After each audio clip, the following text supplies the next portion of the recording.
My sister's lavish backyard baby shower became an unexpected arena where my dignity was put on trial in front of an audience of 50 people. She stood beneath the afternoon sun, gripping a wireless microphone, gestured toward an expensive, imported stroller, locked eyes with me, and smiled with unmistakable cruelty before speaking into the mic. Her words were sharp and deliberate. At least her child would grow up with a father present in the home. Some women, she implied with a theatrical pause, simply lacked the ability to hold on to a man.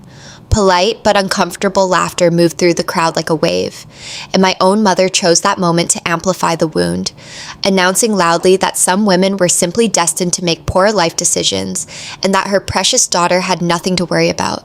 I sat completely still, pressing my knuckles hard against the table edge just to keep my composure intact and stop the tears from falling. My heart was breaking, but not for myself. It was breaking because my 8-year-old son was sitting right beside me, absorbing every syllable of that cruelty. Before I could even reach over to shield him, he placed my hand gently back in my lap, rose calmly from his seat, and addressed the entire silent backyard in a voice that was impossibly steady for a child his age. He looked directly at his aunt and asked whether he should go ahead and tell everyone present about Uncle Mike's other family, the one living across the city, the 2 children who called him Daddy on a regular basis. The microphone crashed from my sister's hand and hit the stone patio with a sound that echoed off every wall. The color drained from her face instantly. My name is Clara, and I am 28 years old. For nearly a decade, my own family treated me like a cautionary tale rather than a human being deserving of respect. I am the proud and devoted mother of Leo, a remarkably perceptive and intelligent 8-year-old boy who has been my entire world since the beginning. When I was 19, Leo's father disappeared the same week I discovered I was pregnant, leaving without a single word of apology or responsibility. Everything I built after that moment, I built completely alone. I worked 2 simultaneous jobs during stretches when I could barely afford to feed myself, gave up most of my 20s without complaint, and poured every resource I had into creating a stable and loving environment for my son. I was genuinely proud of how far we had come, but my family saw none of that. To them, I represented failure, embarrassment, and a constant reminder of what they considered a shameful deviation from the life they had imagined for me. My younger sister, Nia, 3 years my junior, occupied an entirely different universe within our family structure. She was the undisputed favorite, generously funded by our parents, and utterly consumed by image, status, and the opinions of wealthy strangers. When Nia became engaged to Mike, a corporate professional who drove imported vehicles and lavished our parents with extravagant gifts, she became completely untouchable in their eyes. From that point forward, my mother treated every family gathering as an opportunity to compare us, always positioning Naya's relationship as evidence of superior character and my single motherhood as evidence of personal failure. I absorbed those comments quietly, protecting my energy and my son, and refusing to dignify their shallow worldview with emotional reactions. But the baby shower Nia had been planning for months was about to expose something that none of us, including me, had fully seen coming.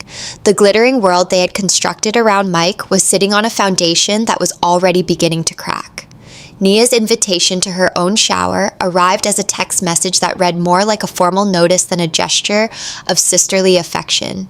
It was immediately clear that her reason for including me had nothing to do with love or family connection.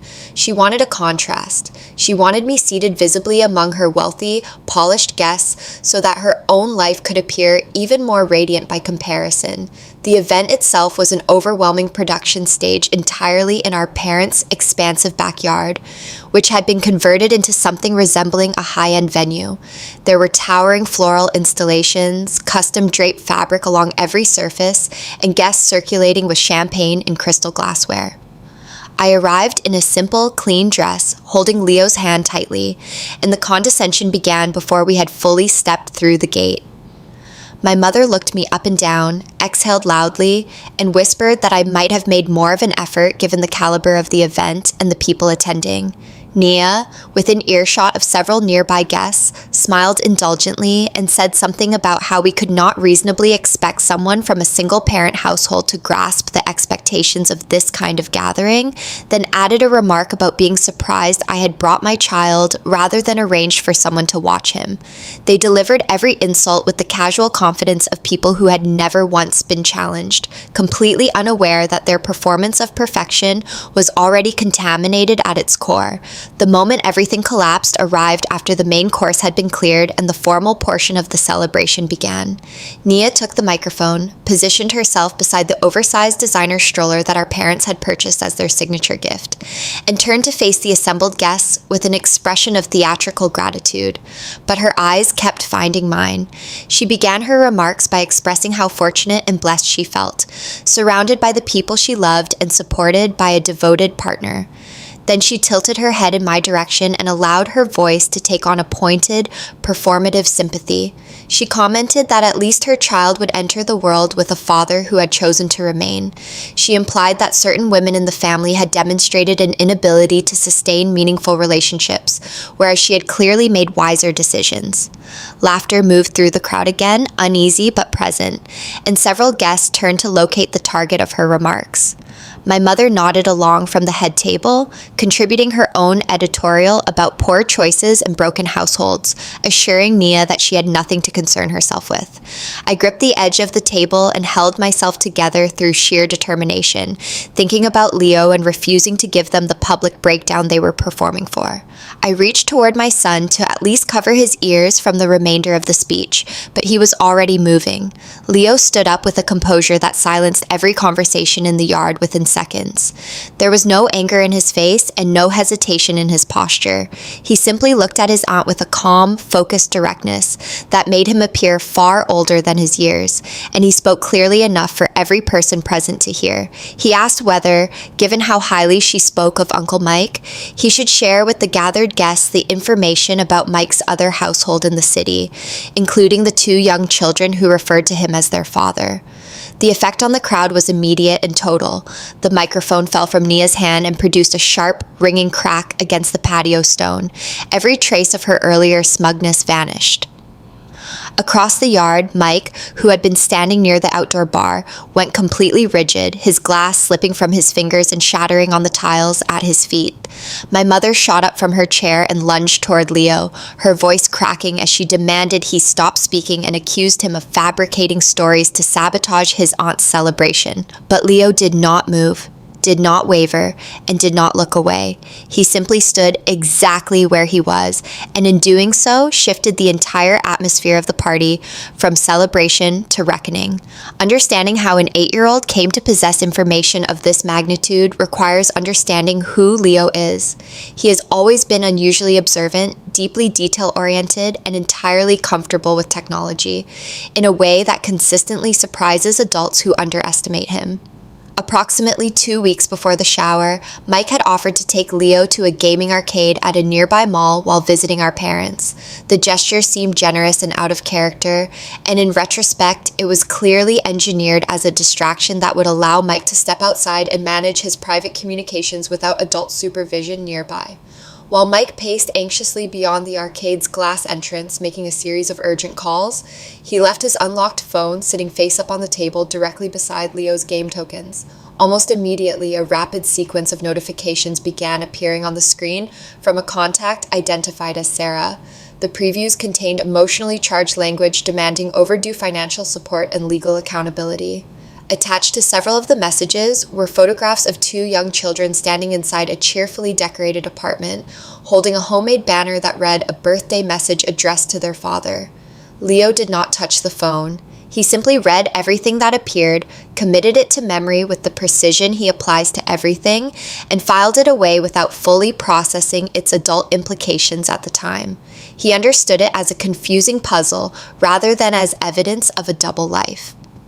That puzzle remained stored in his memory until the exact moment his aunt chose to publicly humiliate his mother, and then every piece of it fell into place. As the full weight of what Leo had said settled over me, everything connected in an instant. I opened my phone, searched the name Leo had memorized from the notification screen, and found a completely public social media profile that confirmed everything and more. This was not a rumor or a misunderstanding. There were years of family photographs, holiday celebrations, birthday parties, and domestic moments, all featuring Mike as a present, loving partner and father to 2 children with a woman named Sarah. Our parents had arranged for a large digital projector to display a rotating slideshow of Naya and Mike's engagement photographs against the patio wall throughout the event. I connected my phone to the venue's wireless display network and transferred what I had found. The engagement photos disappeared and were replaced by full-resolution images of Mike celebrating Christmas 5 months earlier, smiling with his real family in front of a decorated tree. The reaction among the 50 guests was immediate chaos. People stood, pointed, and spoke over each other in urgent, disbelieving whispers. Naya turned on Mike with a fury that overtook everything else in the yard, demanding explanations as she struck his chest with open hands. He offered no defense, no apology, and no attempt at justification. He walked directly to his car and drove away, exposed not as the successful, devoted man our family had worshipped, but as someone living a fraudulent double existence built on concealment and borrowed credibility.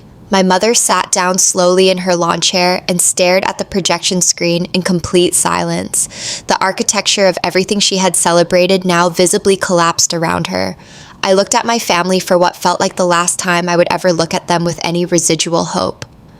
What I saw were people who had invested everything into a performance of status and superiority and had nothing left once that performance failed. I reached down, took Leo's hand, and felt something in my chest that I had not felt in years. Lightness. I told him quietly that it was time for us to leave. We walked out of the backyard without turning around, without responding to my sister's continued screaming or my mother's eventual attempts to call after us, and without carrying any of their judgment with us through the gate. The disaster they had orchestrated to diminish me had redirected entirely and consumed everything they had built instead. In the weeks that followed, the consequences settled in permanently. Nia's engagement dissolved into legal proceedings and public embarrassment. My mother's carefully maintained reputation among the neighborhood social circle she had spent years cultivating was irreparably damaged. The wealthy guests who had witnessed everything ensured that the story traveled quickly and thoroughly. Back in our own home, life was quieter and more honest than it had ever been. Leo and I talked about what had happened, and I made sure he understood that what he had done came from a place of love, even if the circumstances were complicated. What that afternoon confirmed for me more clearly than anything else was that real family has almost nothing to do with shared genetics or last names. It is about the people who remain standing beside you when others are actively working to bring you down. My 8-year-old son stood up in a yard full of people who had spent years looking past him, and he reminded every single one of them what loyalty actually looks like.